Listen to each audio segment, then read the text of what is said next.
Bonjour à tous les gens qui vont nous suivre sur la chaîne La Vérité qui a franchi sur YouTube. Quand vous allez voir cette vidéo, je vous salue au nom puissant de notre Seigneur Jésus-Christ. Toujours dans l'émission La Vérité qui a franchi, aujourd'hui nous allons recevoir l'apôtre François Kalala pour le thème qui va nous annoncer lui-même durant cette émission. Moi, c'est le frère Jonathan Lumuna, toujours de l'Assemblée des Saints de Kissima. Bienvenue dans votre émission La Vérité qui a franchi. Je reçois aussi l'apôtre François Kalala à qui je dis bonjour apôtre. Bonjour, merci frère Jonathan Lumuna. Bonjour aussi à tous les téléspectateurs et spectatrices de La Vérité qui a franchi. Et merci beaucoup apôtre. Quel est votre thème que vous allez développer aujourd'hui dans cette émission? Donc le thème que je vais développer, alors je vais parler sur le Saint-Esprit. Okay. Alors j'aime que les téléspectateurs et téléspectatrices puissent comprendre ensemble avec nous c'est quoi le Saint-Esprit et pourquoi il y a le Saint-Esprit et qu'est-ce que le Saint-Esprit fait. Le Saint-Esprit est le thème que l'apôtre François va développer dans cette émission d'aujourd'hui. Et la question qui va suivre est pourquoi le choix de ce thème? Oui, nous avons choisi ce thème de parler sur le Saint-Esprit parce qu'aujourd'hui, c'est le Saint-Esprit qui fait en sorte que nous puissions vivre selon la volonté de Dieu. Oui? Parce que personne ne connaît Dieu. Alors, nous connaissons Dieu, c'est par son Esprit. Et si Dieu ne se révèle pas à nous, comment nous allons le reconnaître? Alors, Dieu se révèle à nous et nous connaissons les choses de Dieu, c'est par son Esprit. Voilà pourquoi je pris ce thème afin que nous connaissions tous ensemble le Saint-Esprit c'est quoi. Merci beaucoup apôtre. Je dis aussi aux auditeurs, tenez-vous bien et nous allons encore écouter notre apôtre qui va aussi développer les thèmes qu'il a choisi aujourd'hui. Apôtre, vous avez la parole. Merci beaucoup pour la parole et je dis encore une fois de plus bonjour à tous les téléspectateurs et spectatrices de notre émission La Vérité qui a franchi. Oui. Alors je vais introduire avec le thème sur le Saint-Esprit. Le Saint-Esprit, c'est qui est d'abord le Saint-Esprit? Pourquoi le Saint-Esprit? Le Saint-Esprit, c'est Dieu dans l'homme. Okay. Le Saint-Esprit, c'est Dieu qui accepte de se manifester dans l'homme afin de lui donner la connaissance sur la volonté de Dieu. Alors là, je vais prendre une écriture. Je suis dans 1 Jean, chapitre 2, le verset 27. L'écriture dit quoi? Vous pouvez nous lire cette écriture-là de 1 Jean, chapitre 2, le verset 27. L'écriture dit quoi? 1 Jean chapitre 2, le 27e verset dit ceci. Ok. Ici dans 1 Jean chapitre 2, le verset 27. Pour vous, l'onction que vous avez reçue de lui demeure en vous. Voilà l'onction qui est même le Saint-Esprit que nous avons reçu de lui. Donc nous avons reçu de Dieu, demeure en nous. Et vous n'avez pas besoin qu'on vous enseigne. Donc nous n'avons pas besoin de recevoir un autre enseignement venant d'ailleurs parce que le véritable enseignement vient de l'Esprit de Dieu qui est en nous. Mais comme son onction vous enseigne, donc comme l'Esprit de Dieu nous enseigne toutes choses, il nous enseigne toutes choses. L'Esprit de Dieu ne nous enseigne pas les choses en partie, mais l'Esprit de Dieu nous enseigne toutes choses. Et qu'elle est véritable et qu'elle n'est point un mensonge. Donc l'Esprit de Dieu enseigne que la vérité, l'Esprit de Dieu n'enseigne pas le mensonge. Demeurez en lui Donc nous devons demeurer dans cet esprit-là et selon l'enseignement qu'il nous donne. Selon les enseignements qu'elle vous a donnés. Voilà pourquoi on a mis les enseignements qu'il nous a donnés. Parce que les enseignements qu'il nous donne, il y a différents points de notre vie et nous avons besoin de connaître la volonté de Dieu.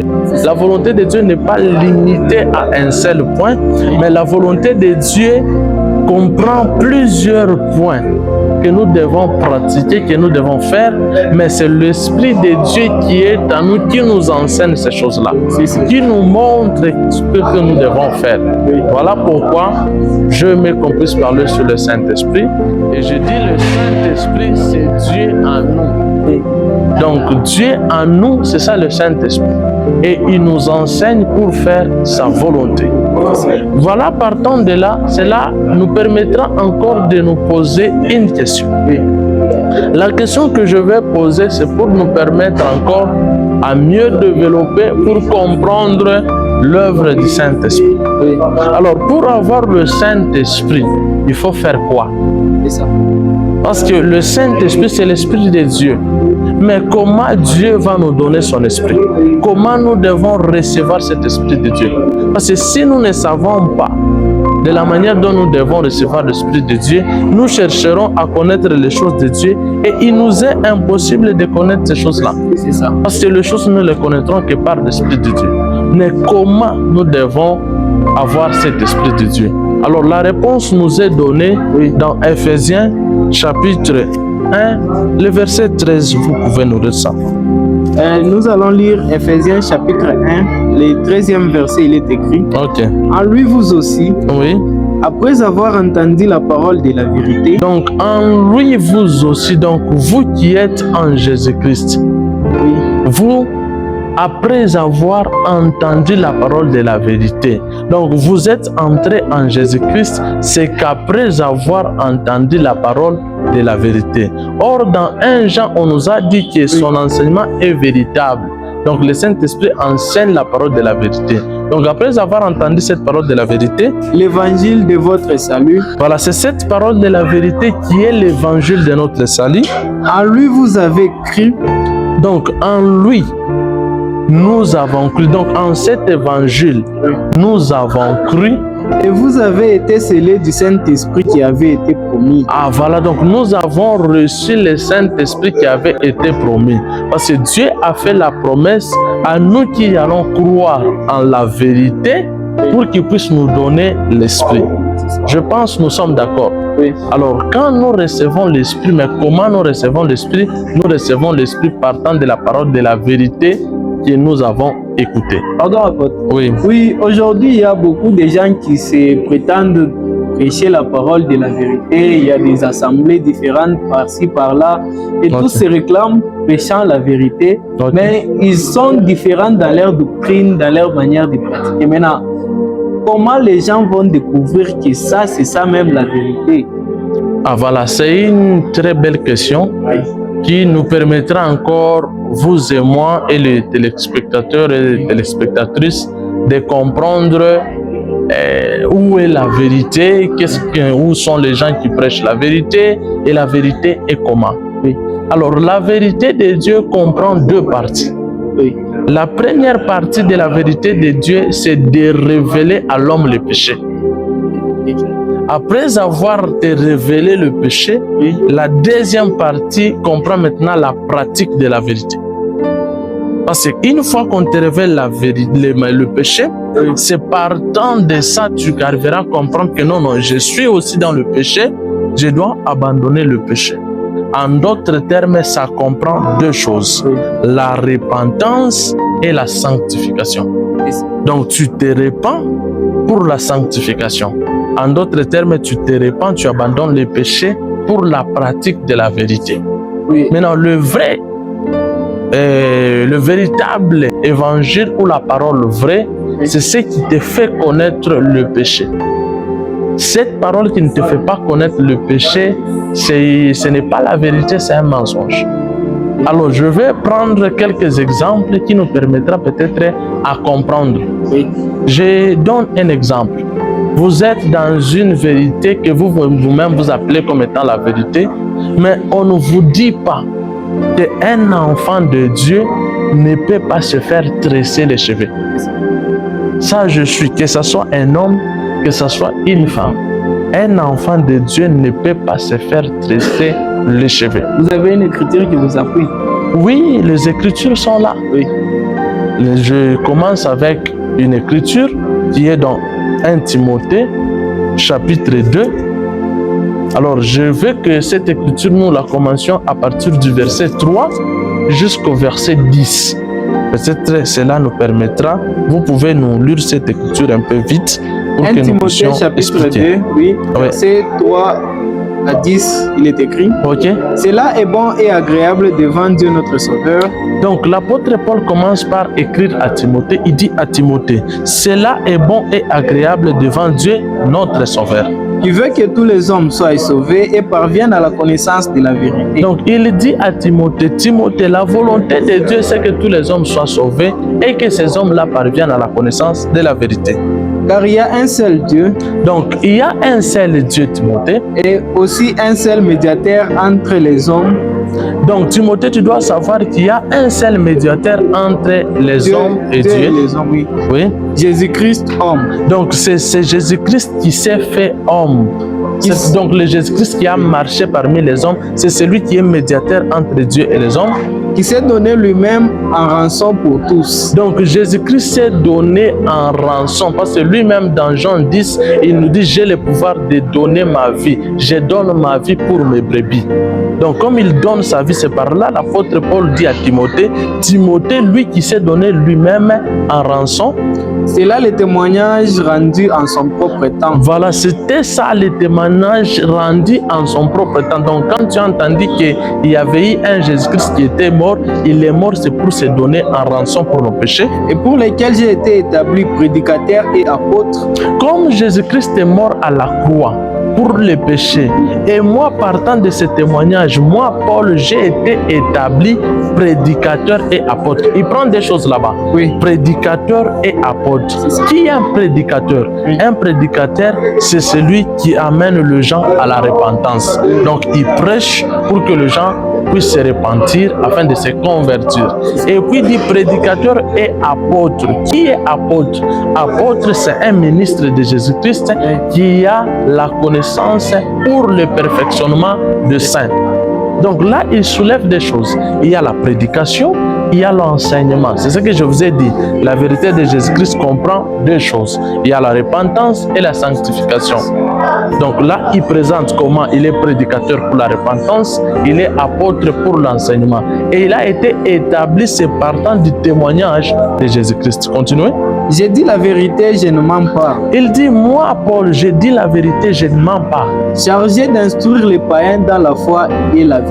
Donc moi, apôtre Paul, j'ai été chargé par Jésus-Christ. Là, déjà, nous sommes dans Actes chapitre 9, quand le Seigneur Jésus-Christ va apparaître à Paul. Et il va dire à Ananias, celui-là, c'est un instrument que j'ai choisi et je lui montrerai comment il souffrirait pour mon nom. Et il lui a dit, il te serait dire de regimber contre les aiguillons. Là, l'apôtre Paul dit, je ne mens pas.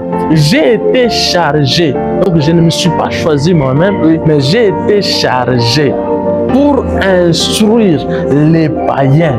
Oui. Donc ceux qui n'ont pas encore connu la vérité, je dois les instruire. Pourquoi? Parce que la volonté de Dieu, c'est que tous les hommes soient sauvés et parviennent à la connaissance de la vérité. S'ils ne parviennent pas à la connaissance de la vérité, donc je ne les ai pas instruits. Voilà pourquoi moi, Paul, j'ai été choisi pour instruire les païens dans la connaissance de la vérité. Je veux donc que les hommes prient en tout lieu. Donc lui qui a été chargé, c'est partant de ce pouvoir qui lui a été confié.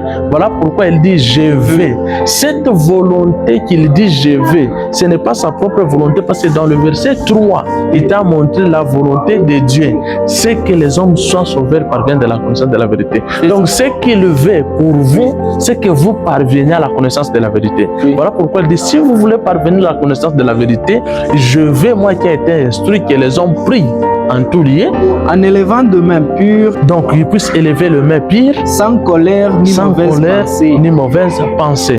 Donc il y a des gens, si les gens disent que non, ça c'est Paul.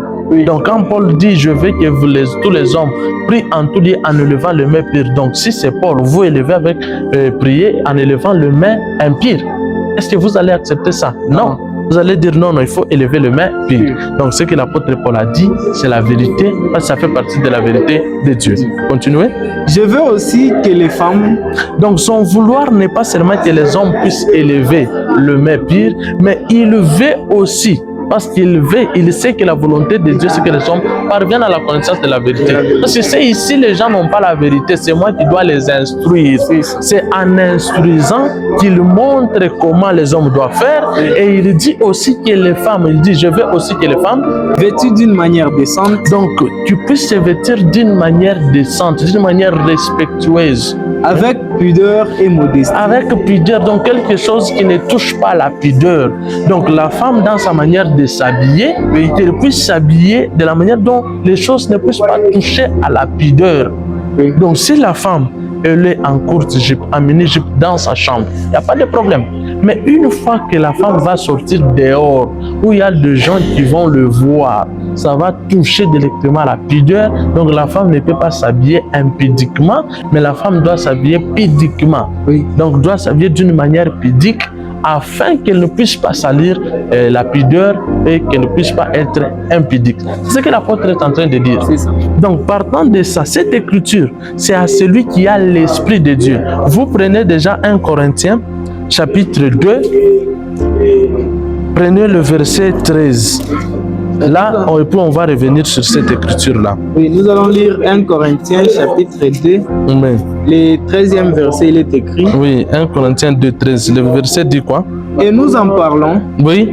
Non avec les discours qu'enseigne la sagesse humaine. Donc l'apôtre Paul dit, quand nous parlons, ce n'est pas avec des discours de la sagesse humaine, mais avec ce qu'enseigne l'Esprit. Donc c'est l'Esprit qui lui a enseigné comme ça. C'est pour cela que je t'ai dit, nous connaissons la volonté de Dieu, c'est par l'Esprit. C'est l'Esprit qui lui a enseigné comme ça. Et comme il a eu la charge d'instruire, voilà pourquoi il a instruit la manière dont la femme s'habille. Or, comme nous connaissons les choses par l'Esprit, ce n'est pas quelque part où tu vas trouver, on a déjà mentionné, voilà, la pudeur c'est comme ça, l'impudicité c'est comme ça. C'est par l'Esprit, c'est l'Esprit qui doit te dire qu'est-ce qui est pudeur et qu'est-ce qui n'est pas pudeur. Qu'est-ce qui est impudique et qu'est-ce qui n'est pas impudique dans l'habillement. Voilà pourquoi on a toujours enseigné par la sagesse qui vient de Dieu que la femme qui porte les pantalons, toute femme qui porte les pantalons, elle est dans l'impudicité.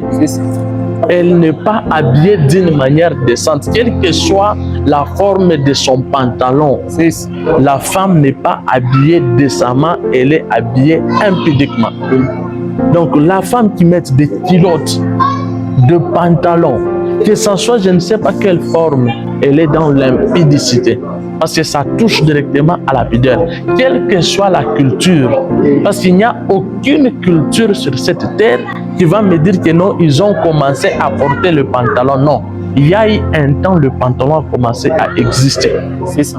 Mais le pantalon qui a commencé à exister, une fois, c'est vrai, dans le monde, vous allez trouver ce qu'on appelle le pantalon des femmes et le pantalon des hommes. Pour le monde, oui. Mais pour nous qui avons l'Esprit de Dieu, nous laissons ce du monde pour le monde et ce qui est pour nous les enfants, c'est pour les enfants. Voilà pourquoi dans 1 Jean, là vous n'allez pas lire, je vais parler seulement de ça. Dans 1 Jean chapitre 2, à partir du chapitre 3, plutôt à partir du 15e verset, on vous dit n'aimez pas le monde ni les choses qui sont dans le monde. Parce que le monde a sa sagesse.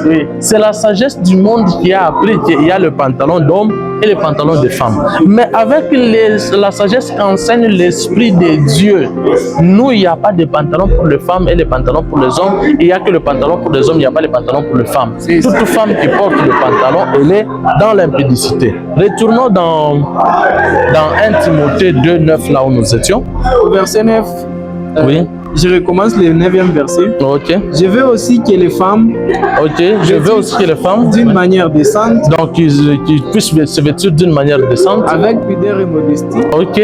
Ne sépare ni détresse. Donc, c'est formel. Ne sépare ni détresse. Donc ici, dans cette écriture, tu m'as posé la question de savoir l'écriture qui dit où la femme ne peut pas tresser les cheveux. Oui. Parce que moi, je parlais des hommes d'une manière générale. Je vais vous expliquer. Tous les hommes, en général, que ce soit homme, femme, qui constituent homme un être humain, ne peut pas tresser ses cheveux. Tous ceux à qui on connaît sans celui qu'on appelle le rasta et autres, ils iront tous en enfer. Au moins que va décider, donc les rastas, ils doivent abandonner ces cheveux-là, couper ces choses-là, parce qu'il y a une écriture qui dit c'est honteux pour l'homme d'avoir de longs cheveux. Donc avoir le rasta, c'est honteux, selon la doctrine de notre Seigneur Jésus-Christ. L'écriture dit ne sépare ni détresse. Ce formel-là, on n'a pas besoin de discuter. Si tu dis que l'apôtre Paul, il est apôtre de païens pour t'instruire, accepte parce qu'il a été choisi pour l'instruction. Et voilà, tu dois accepter lui qui te dit ne sépare ni détresse. Et continuez. Ni d'or. Donc il ajoute ni d'or. Donc tu ne peux pas te vêtir d'or. Ni de perles. Ni de perles. Ni d'habits somptueux. Ni d'habits somptueux. Qu'est-ce que signifie habit somptueux? L'habit somptueux, c'est tout habillement qui est coûté par rapport à ton revenu. Toi, tu touches 5 000, mais tu veux te vêtir avec un habit qui coûte 100 000, 1 million. Là, ça, tu es fou. Parce que ça ne correspond pas à ton revenu. Soit tu vas voler. Alors, tout habit somptueux, pour un enfant de Dieu, il ne peut pas s'habiller comme ça. Donc là, je reviens sur le péché que j'énumérais. Tresser les péchés, tresser les cheveux, c'est un péché. Parce que 1 Timothée 2,9 est clair. Il y a aussi 1 Pierre 3,3. Peut-être qu'on ne peut pas lire, mais le téléspectateur peut lire à la maison. Il y a 1 Pierre 3,3. Vous pouvez commencer à partir du premier verset jusqu'au 6e verset. Parce que nous avons que deux parures. Il y a la parure intérieure et la parure extérieure. La parure extérieure est claire. Vous ne pouvez pas vous tresser les cheveux, vous ne pouvez pas mettre le perle. Dans le perle, nous voyons l'ensemble des bijoux, les boucles d'oreilles. Une femme chrétienne, un homme chrétien, tout celui qui a déjà suivi la voie de Jésus-Christ et qui est enseigné par l'Esprit de Dieu ne peut pas mettre les boucles d'oreilles. Tu trouves avec un homme, avec une femme, avec des boucles d'oreilles, des chaînettes, cette personne n'a pas l'Esprit de Christ, cette personne n'a pas l'Esprit de Dieu, il est encore dans le péché. Donc je pense, j'ai répondu à votre question et je continue d'énumérer parce que je parlais de tresser les cheveux. Et je dis encore une fois de plus, si vous trouvez dans une assemblée où on est en train d'obliger de payer la dîme, cette assemblée, elle est du diable, ce n'est pas l'assemblée de Dieu. Ce n'est pas l'ignorance. Oui, vous êtes ignorant parce que vous n'avez pas l'Esprit de Dieu. Nous avons vu, l'Écriture nous dit, c'est l'Esprit, l'onction, elle nous enseigne. Donc si tu es ignorant, donc l'Esprit a oublié de t'enseigner. Soit tu n'as pas l'Esprit, et voilà pourquoi tu es dans l'ignorance. Celui qui a l'Esprit de Dieu, lui n'est pas dans l'ignorance, il connaîtra qu'on ne peut pas obliger de payer la dîme. Mais ils vont vous dire que c'est écrit. C'est écrit où? Dans Malachie. Dans Malachie. Prenons Malachie chapitre 3, le verset 7. Tu lis cette écriture, tu vas voir. Et Malachie chapitre 2. Nous allons lire... Tu prends Malachie que nous lisions tous ensemble. Qu'est-ce que Malachie dit? C'est vous qui avez cité cette écriture-là. Je pense que c'est dans Malachie 3.10. Ah voilà, prenez Malachie 3.10. Dans Malachie chapitre 3, le 10e verset, il est écrit. Oui. Apportez à la maison du trésor toutes les dîmes. Voilà, c'est clair. Apportez à la maison du trésor toutes les dîmes. Afin qu'il y ait de la nourriture dans ma maison. Afin qu'il y ait de la nourriture dans la maison. Mettez-moi de la sorte à l'épreuve. Oui. Dit l'Éternel des armées. Et vous verrez si je n'ouvre pas pour vous les écluses de cieux. Si je ne répands pas sur vous la bénédiction en abondance. Voilà, merci. C'est une écriture et je dis amen à cette écriture. Mais cette écriture ne nous oblige pas, nous, de payer la dîme. Je vais m'expliquer. Cette écriture, on le prend à tort parce qu'on ne comprend même pas ce que les choses de Dieu disent. Alors, toi, tu étais sur le verset 10. Moi, je ne suis pas sur le verset 10.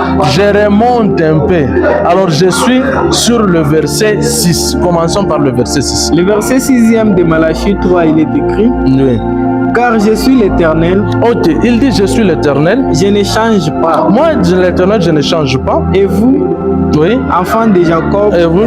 vous n'avez pas été consumés. Ok, il dit vous n'avez pas été consumés. Oui. Depuis le temps de vos pères, Ok. vous vous êtes écartés de mes ordonnances. Voilà, Dieu les avait donné des ordonnances, la manière à suivre. Donc ils vont procéder comment pour marcher avec le Dieu qui est avec eux. Donc il les a dit, vous vous êtes écartés. Ok, continuez.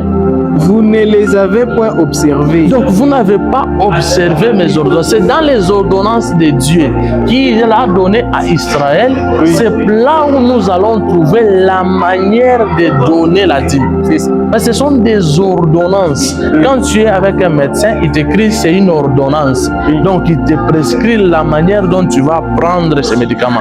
Si c'est 2 médicaments le matin, ces 2 médicaments, c'est une prescription d'une ordonnance quelconque des médecins. De même aussi, quand Dieu donne les ordonnances de sa loi, c'est la manière dont vous allez donner la dîme. La manière dont vous allez faire ces choses-là. Il dit non, vous n'avez pas observé cette manière-là. Et puis continuez. Revenez à moi. Il dit maintenant revenez. Donc ces gens-là étaient déjà écartés. Il dit revenez à moi. Et je reviendrai à vous, Et moi aussi je reviendrai à vous. dit l'Éternel des armées. Voilà, l'Éternel des armées l'a dit. Et vous dites, Et vous maintenant vous dites, en quoi devons-nous revenir? donc en quoi devons-nous revenir? Et il ne voit pas le mal. Or Dieu lui voit le mal, qui se sont écartés, mais eux ils ne voient pas le mal. Ok. Un homme trompe-t-il Dieu? Voilà, c'est Dieu qui leur pose la question. Est-ce qu'un homme peut-il tromper Dieu? Car vous me trompez. Mais vous, les enfants d'Israël, vous me trompez. Et vous dites, Et vous dites, en quoi t'avons-nous trompé? nous t'avons trompé, toi Dieu, en quoi? Dans les dîmes. Il dit dans les dîmes, parce qu'il y a une ordonnance, il y a la manière dont je vous ai dit de donner les dîmes. Mais vous me trompez d'abord dans cette manière-là de donner. Oui. Vous êtes frappés par la malédiction. Donc voilà pourquoi vous êtes frappés. Pourquoi? Parce que dans Deutéronome 10, Dieu les avait montré les bénédictions et les malédictions.